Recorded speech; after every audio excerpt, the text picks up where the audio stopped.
Y continuamos ahora con la presentación de Francisco León Correa, también otro querido amigo desde el siglo pasado, que ahora nos acompaña desde Chile y prácticamente no necesita presentaciones, muy conocido por cantidad de libros, artículos, etcétera.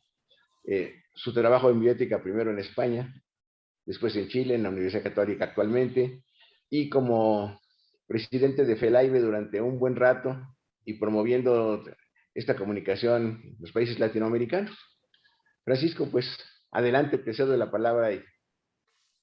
Bien, buenas tardes, muchas gracias por la invitación de la Academia de Medicina de México, y es un gusto participar en este conjunto de reflexiones que estamos escuchando desde la mañana con el profesor Diego Gracia y ahora con la situación y el desarrollo de actividades de bioética en distintos países de Latinoamérica, España.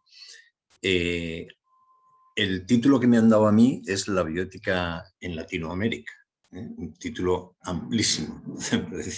No sé si mi amigo Carlos Viesca lo ha hecho adrede como para ponerme un obstáculo, a ver si soy capaz de concretar algo de las características de una bioética en Latinoamérica, o porque he estado como presidente de FELAIBE durante 10 años y desde mucho antes participando, y por lo tanto he podido conocer de cerca el desarrollo de la bioética en los diferentes países.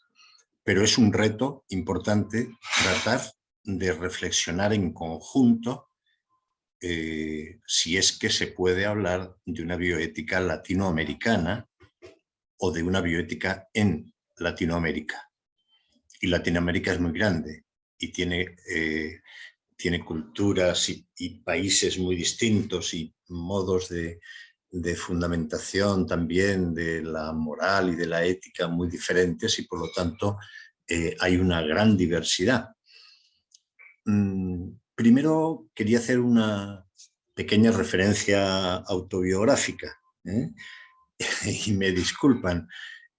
Yo me dediqué a la bioética en España primero, y conocí personalmente a todos los que ha mencionado Benjamín, de la primera generación española, salvo a Gregorio Marañón, pero estuve con Pedro Leinentralgo, con Diego Gracia, Francesca Bell, Javier Gafo, Mosterín, en fin, todos los que han sido mencionados, y sobre todo leí sus libros. Entonces mi primera formación fue leyendo la bioética española, que se hacía en España, con gran influjo de Norteamérica, por supuesto, pero qué es lo que se estaba reflexionando en España sobre eso. Pero desde el 93 comencé a viajar, el primer viaje a México y después todos los años una o dos veces a distintos países de Latinoamérica, participando en congresos, jornadas, y estableciendo relación, muchas veces relaciones de amistad, con las personas que estaban intentando desarrollar la bioética en cada uno de los países. Esa ha sido, podemos decir, mi gran experiencia y lo que pienso que puedo aportar también en este debate. La primera experiencia ha sido que se ha hecho mucho. O sea, en bioética solemos ser un poco pesimistas o agoreros, que poco hemos hecho, cuánto deberíamos haber hecho. Es cierto, podríamos haber hecho mucho más y podríamos haber surgido muchas más iniciativas, y tenemos todavía muchos desafíos y muchos retos, y es bueno porque nos gusta mirar el presente para preparar y mejorar el futuro. Pero si echamos la vista atrás, también es bueno porque nos permite considerar mejor cómo hemos llegado a este presente.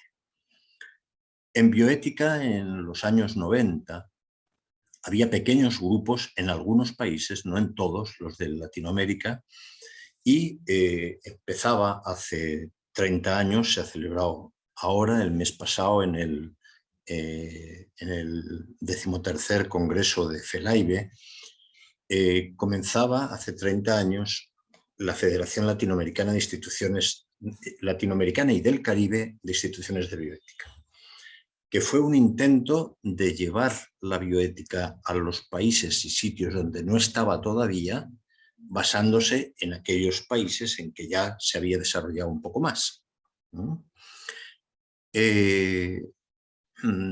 No voy a hablar mucho de nombres y países porque me dejaría muchas personas fuera, pero yo creo, mi experiencia personal de esos viajes que hice desde España primero y después desde el año 2000, viviendo en Chile, fue lo que la experiencia de la bioética en Latinoamérica ha sido una experiencia de amistades. Amistades entre los bioeticistas. También hay, podemos decir, discusiones académicas, como en todas partes y como en toda disciplina, pero fundamentalmente ha funcionado la difusión de la bioética en base a amistad. Se han creado grandes grupos de personas que al principio no era tan fácil hablar o dialogar, y desde hace años ya sí. Desde hace años, y yo creo que lo he visto en FELAIBE, también en otras, he asistido a actividades de todas las instituciones de bioética de Latinoamérica, pienso. He escuchado a todos los bioeticistas latinoamericanos y he tratado de leer sus libros.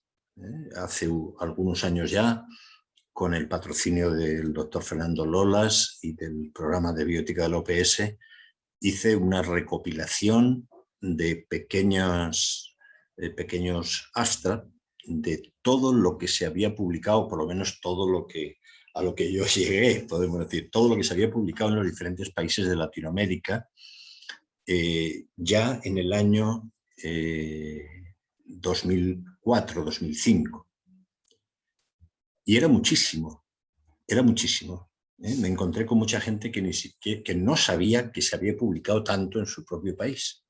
O sea, no lo conocíamos todo lo que se había publicado los propios bioeticistas o gente que nos dedicábamos a la bioética, pero se había publicado mucho. Dentro de eso mucho, podemos decir, había cuestiones que eran quizás repetición, quizás divulgación, pero ya empezaba a haber la estructuración, podemos decir, de un modo de ver y un modo de pensar la bioética diferente. Yo creo que también eso se dio en parte porque supimos ir aprendiendo unos de otros, más que en otros países. Yo conozco España, conozco Italia, Francia no mucho, pero conozco Estados Unidos. Me parece que no ha habido tanta influencia intelectual, podemos decir, entre los que se han dedicado a la bioética. Ha habido algunas figuras, enormes figuras, que sí han influido, pero no ha habido tanto desarrollo de diálogo de ideas entre unos y otros, que creo que sí que lo ha habido en Latinoamérica. Por eso lo que comentaba primero, círculos de amistad o círculos de proximidad en bioética. Diálogo entre posiciones que al comienzo eran muy diferentes. En Italia todavía siguen discutiendo entre la bioética religiosa y la bioética laica. En Latinoamérica hace ya muchos años que hemos visto que se pueden complementar esas dos visiones, sin que tenga por qué prescindir cada una de lo que piensa que es peculiar suyo. Y con tolerancia y respeto por las otras visiones, podemos decir. Entonces comentaba que empiezan a desarrollarse reflexiones con un particular punto de vista. ¿Cuáles son las características, podemos decir, de esta nueva visión de la bioética que no aparecen o que no se toman directamente de la bioética norteamericana o de la bioética europea, porque es cierto que los primeros que se dedican a la bioética en Latinoamérica pasan por la Georgetown, por el Centro Kennedy de Bioética, por el Hastings Center, luego van a España, están con Diego Gracia, luego viene Diego Gracia, se organizan los magísteres de bioética en la Universidad de Chile y después en otros países de Latinoamérica para iniciar ese desarrollo académico, podemos decir. Es cierto, podemos decir, la preparación y la bioética vino desde fuera, al igual que en Europa, pero en Europa tuvo un desarrollo propio con mucha mayor fundamentación filosófica, podemos decir, que la bioética norteamericana, mucho más pragmática. Yo lo suelo exponer diciendo qué suponen los principios de la bioética para los norteamericanos, para los europeos y para los latinoamericanos. Y así podemos ver un poquito la diferencia. Autonomía para los norteamericanos es autorregulación completa, decisión completa sobre todo lo que le compete a uno mismo. No maleficencia es no hacer mala praxis, en una medicina muy a la defensiva. Justicia es la distribución equitativa de los recursos y respetar los derechos individuales de las personas. Y beneficencia es hacer el mayor bien posible teniendo en cuenta lo que el paciente o el usuario considera que es su mayor bien, con lo cual en definitiva es también respeto por la autonomía. Por eso estoy de acuerdo con Benjamín en lo que decía John Finch de autonomía y otras tres cosas que también se hablan.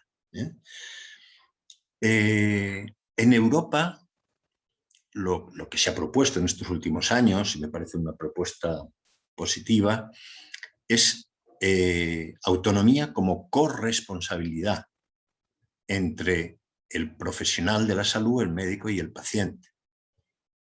No es autodeterminación absoluta. Maleficencia es sobre todo seguridad en la atención. Justicia es respeto por los derechos individuales, pero más que de... Se tiene también como un principio, pero maleficencia aparece dentro de otro principio que es respeto a la dignidad, que sería beneficencia y no maleficencia juntos, podemos decir, pero que se fundamenta más en el respeto a la dignidad como seres humanos. Y hay un cuarto principio, justicia, autonomía, respeto a la dignidad y vulnerabilidad, principio de vulnerabilidad. La bioética europea, en parte, se está centrando en las personas más vulnerables en estos últimos años, acorde con la legislación que ha avanzado en Europa también de protección a las personas con discapacidad, por ejemplo en España y en otros países. ¿Qué significan estos principios en Latinoamérica? Puede haber muchas versiones, no tienen por qué estar de acuerdo conmigo, pero maleficencia, antes que no hacer daño, es llegar a atender a las personas, es no abandono de las personas. Si hay países en Latinoamérica donde todavía el 50% de la población no ha tenido una entrevista con un médico, solamente ha llegado a ver a una enfermera, hay mucha población latinoamericana abandonada. Por lo tanto, a los que el sistema de salud ya de entrada les está haciendo daño.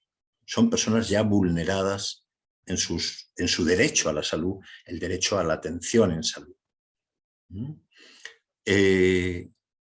Justicia, y esto también es propio de Latinoamérica, desde el comienzo de la bioética prácticamente, ha sido justicia social.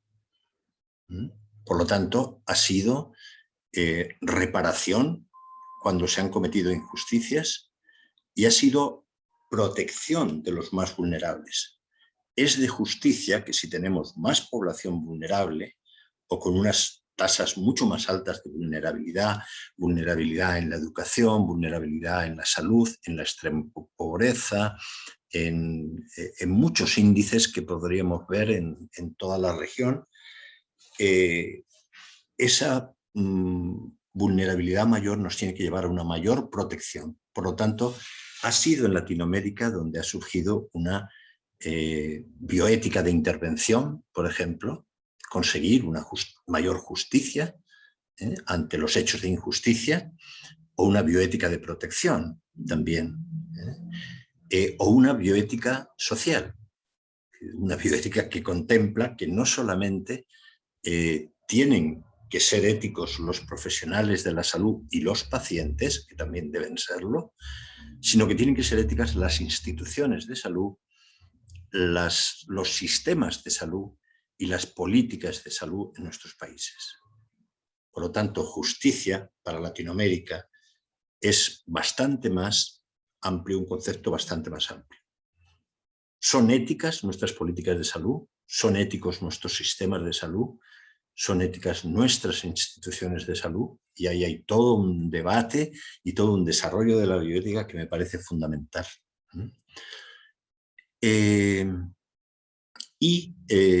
Autonomía. ¿Qué significa autonomía en Latinoamérica? Significa fundamentalmente, desde mi punto de vista, liberación. Liberación de las coacciones internas y externas. Nuestros pacientes están muy coaccionados hoy en día todavía, no solamente por un paternalismo que sigue existiendo, en parte, sino también por coacciones de su entorno familiar, del entorno de los profesionales de la salud o del entorno de las propias instituciones. Entonces, liberación de esas coacciones externas y de las coacciones internas que vienen dadas por los prejuicios, por las malas informaciones, hoy en día por internet, por redes sociales, etc.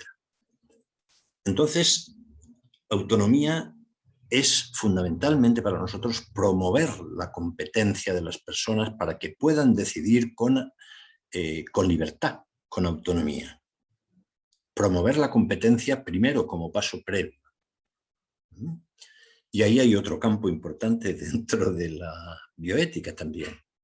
El profesional de la salud no solamente tiene que hacer un consentimiento informado, ni tiene solo que dar información, tiene que conseguir que el paciente comprenda la información que le da, se haga su idea y pueda decir y decidir sobre lo que quiere.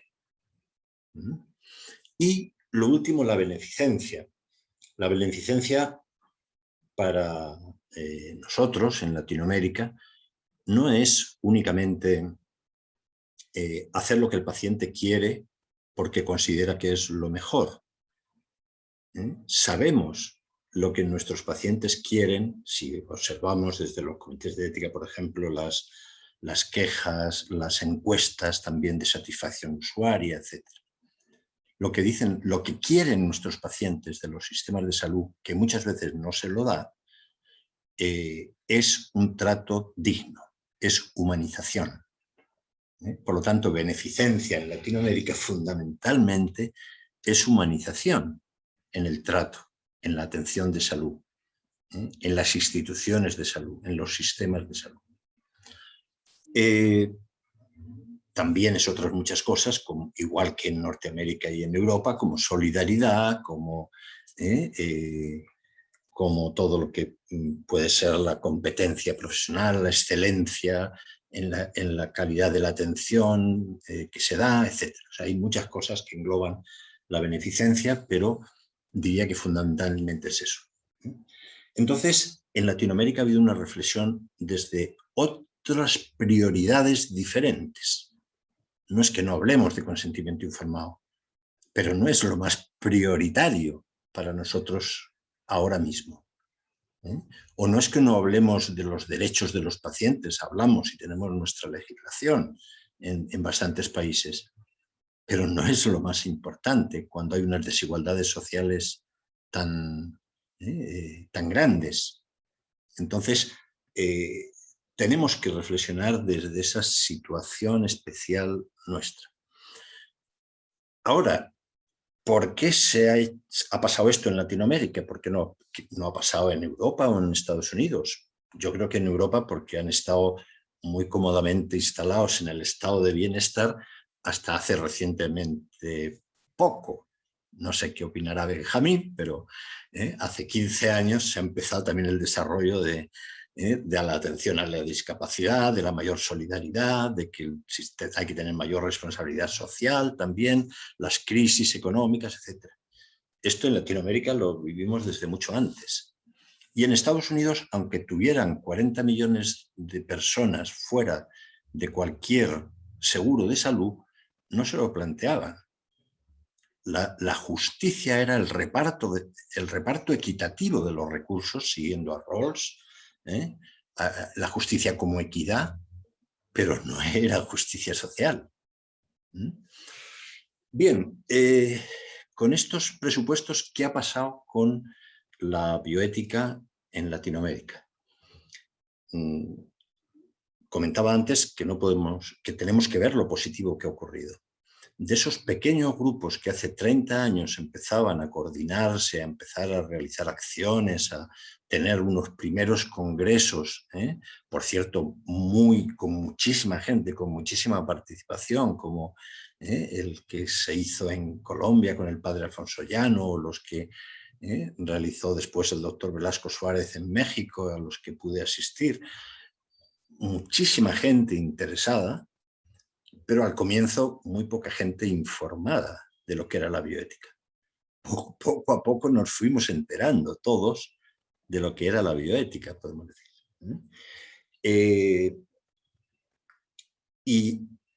¿Cuál ha sido el desarrollo? Yo creo que tenemos que medirlo en 3 ámbitos. Un ámbito académico. Hay cursos de bioética y de ética en prácticamente todas las carreras de profesionales de la salud en bastantes de los países de Latinoamérica. No en todos, pero en la gran mayoría. Cursos que no existían hace 15, 20 años. Hay diplomas, magíster, incluso doctorados de bioética en bastantes universidades de nuestros países. Y se han mantenido a lo largo del tiempo, porque en un magíster lo importante no es comenzar, sino perseverar, seguir con las promociones. Se han multiplicado los centros de bioética académicos en las universidades, fundamentalmente.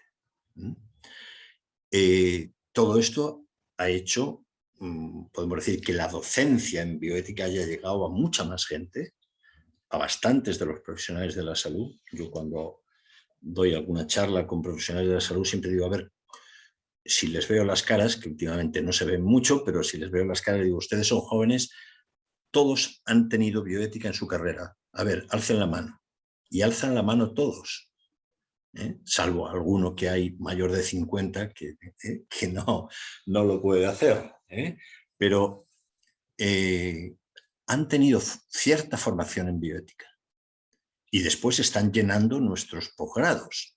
A veces cuesta, pero otras veces salen adelante con mucha gente. Por lo tanto, en ese plan académico creo que ha habido un gran avance, un gran impulso. En el debate de ideas también. Creo que nos ha hecho bien lo que ya comentaba antes, y creo que se está publicando también bastante y bastante mejor que hace unos años. Por lo tanto, podemos decir también los contenidos de la reflexión en bioética tienen una mayor calidad académica que antes. Estoy de acuerdo con lo que dice Benjamín de la bioética empírica, aunque yo no la llamo de esa manera. La llamo bioética social, en parte, no solamente porque hay que tener en cuenta las instituciones de salud sociales, sino porque la bioética, como es interdisciplinar, tiene que aprender también de otras disciplinas con las que no suele dialogar. Dialogamos con la medicina, dialogamos con la enfermería, dialogamos con el derecho, con la filosofía, con la ética, pero ¿qué pasa con la sociología? ¿Qué pasa con la psicología? ¿Qué pasa con la antropología? Y son esas ciencias humanas y sociales las que nos acercan a conocer realmente qué es lo que pasa, lo empírico que dice Benjamín. Aunque yo pienso que los datos, no soy tan escéptico, pero los datos siempre son interpretación. Esto podría hablarnos el doctor Fernando Lolas de la hermenéutica. Siempre hay una interpretación, no es el puro dato. Por lo tanto, es la interpretación que nosotros hacemos del texto y del contexto. Pero nos dan los datos estas ciencias. Nos enseñan lo que pasa en nuestro sistema de salud, las unidades de calidad de la atención, por ejemplo, o las quejas que hay en la Contraloría de Salud, o en la Superintendencia de Salud en Chile, que son los que reciben las quejas de los usuarios. Ahí tenemos que acudir para saber qué está pasando, o a las encuestas que hay de opinión, o a qué es lo que opinan los directivos de las instituciones, cómo reacciona nuestro sistema de salud. Eso hace falta estudiarlo. Nos hacen falta la gente de salud pública, los epidemiólogos, los de salud pública, que ha habido en Latinoamérica también bastantes profesionales de salud pública que han entrado a temas de bioética. Y se ha escrito sobre bioética y salud pública, cosa que no ha sido muy normal en otros sitios.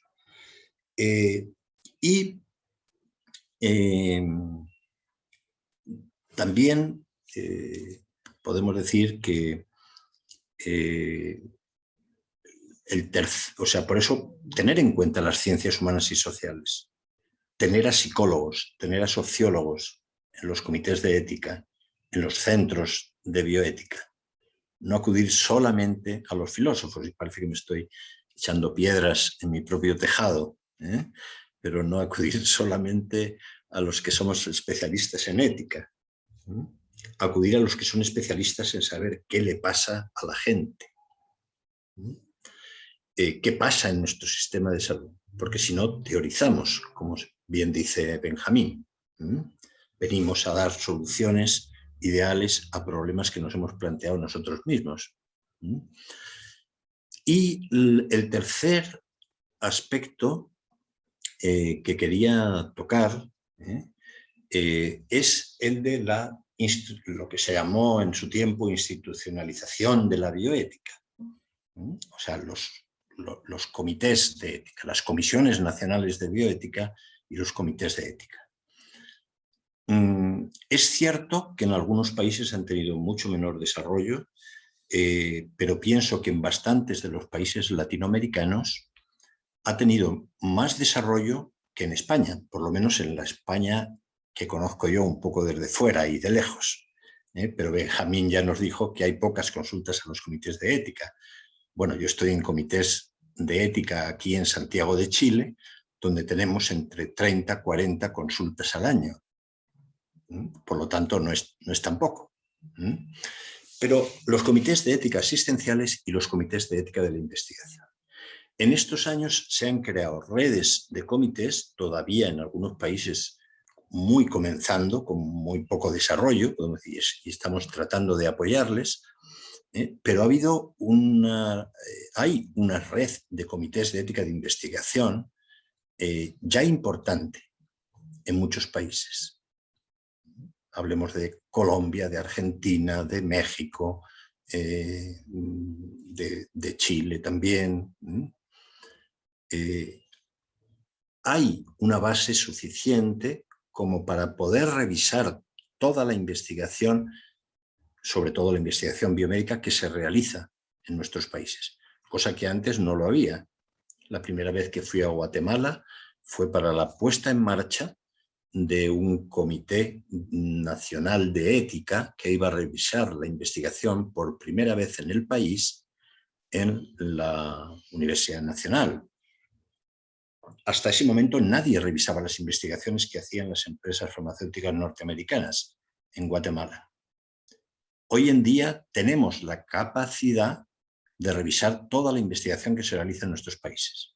Si no lo hacemos es por nuestra culpa, podemos decir. Pero tenemos redes de comités. En Chile hay unos 50 comités de ética de investigación ya acreditados, con unas normas de calidad exigentes. Y no en todos los países se ha desarrollado tanto, pero Brasil lo tiene muy desarrollado, Argentina lo tiene muy desarrollado, Colombia, México. México tiene una Comisión Nacional de Bioética, que es un ejemplo para todos los demás países. Yo hice un estudio también hace años de las comisiones nacionales de bioética en Latinoamérica. Y mientras las comisiones nacionales europeas aparecían todas, se fundaban en un año, se mantenían a lo largo de las décadas y seguían funcionando en la actualidad, la mayoría de las comisiones nacionales en Latinoamérica comenzaron pronto, a finales de los 80, pero es una especie de curva llena de picos. En el 2003 desaparece, en el 2005 vuelve a funcionar, en el 2010 ya no funciona, en el 2020 vuelve a funcionar, como ha pasado en muchos países, o en otros como en Chile, donde no se ha puesto en marcha todavía, cuando hay una ley que la exige en el año 2006. Estamos en el 2021 y no se ha puesto en marcha. O sea, no ha habido todos los avances que podíamos pretender en las comisiones nacionales, pero en los comités de ética de investigación sí. Y en los comités de ética asistencial en bastantes países también. Yo cuento la experiencia en Chile, y con esto quería acabar, que es que por ley se dijo que para que todas las instituciones de salud cerradas, con camas, tienen que pasar una acreditación de calidad por parte del Ministerio de Salud, acreditación que se encarga a otras empresas que no dependen del Ministerio de Salud, y para que puedan atender pacientes del seguro público, y a todos les interesa recibir pacientes, a todas las clínicas privadas, tienen que estar acreditados. Si no están acreditados no pueden atenderlos. Y para esa acreditación es obligatorio que tengan un comité de ética asistencial, o que dependan del comité de ética asistencial de otra institución, pero normalmente tienen el suyo propio. Esto hizo que se crearan muchos comités de ética asistencial. Estuvo bien, estuvo mal, había que haberlos formado mejor, quizás. Pero hoy en día muchos de ellos sí están funcionando. Y se han formado muchas personas como miembros de estos comités que hoy en día sí saben cómo se aplica la bioética dentro de una institución. Por lo tanto, mi visión acerca de los comités también es optimista. O sea, sé todos los problemas que ha habido que pasar, los he vivido, he puesto en marcha muchos comités de investigación y comités de ética asistencial, y sé que los que no han podido seguir adelante, los que han sido interceptados por la dirección, o los que han sufrido una falta de independencia, pero en general son comités independientes, son comités que están aportando en las instituciones y son comités que están realizando muchísimas actividades de formación en bioética, al menos en Chile. Creo que también en otros países, sé que también en otros países, en México a través de la Comisión Nacional de Bioética, en Chile a través de los comités hay todos los años 50, 60, 70 jornadas, congresos, reuniones, etcétera, en torno a los temas de mayor actualidad en bioética.